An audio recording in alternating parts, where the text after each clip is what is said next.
Well, there could be some big changes coming to the U.S. Postal Service. Yesterday, the U.S. House of Representatives passed a bipartisan bill that would overhaul the Postal Service's finances and also modernize the way the service is run. You might be wondering, what does this mean for the mail?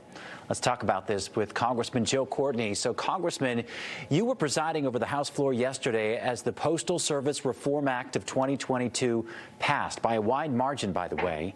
It's on to the Senate next, but what would this bill do if it succeeds?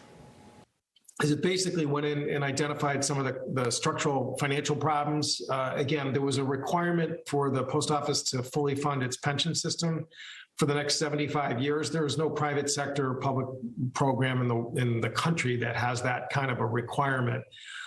That's going to save about $25 billion for over a 5-year period for the post office.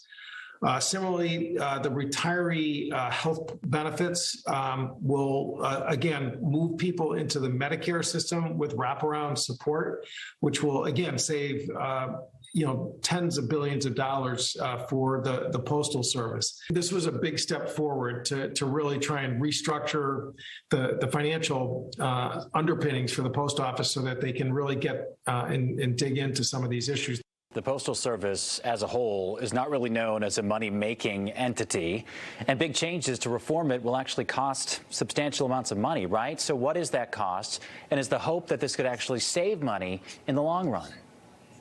Well, again, the Congressional Budget Office scored it and found it to be a net saver in terms of the federal government's actual out-of-pocket support for the Postal Service. I think it's a relatively small sum over 10 years, about $2 billion to the federal budget. But for the Post Office's own internal finances, we're talking about tens of billions of dollars of savings by restructuring health and pension benefits. That's not going to hurt the retiree in any way, shape, or form, but really take a lot of pressure off the post office's mandated obligations that has really crippled the Postal Service really for the last 14 years.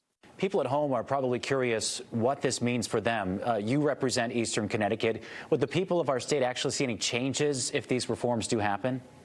I have the largest percentage of veterans in the 2nd Congressional District, by far. And there's no question that particularly in the area of prescription drug postal delivery, the slowdown in service was really having a negative impact. We got to get serious about, giving them the tools that they need to make sure that the post office is going to continue its mission, which, by the way, the federal government has an obligation to provide. Okay, Congressman Joe Courtney, we do appreciate you coming on tonight. Thank you. Great. Thanks, Dan.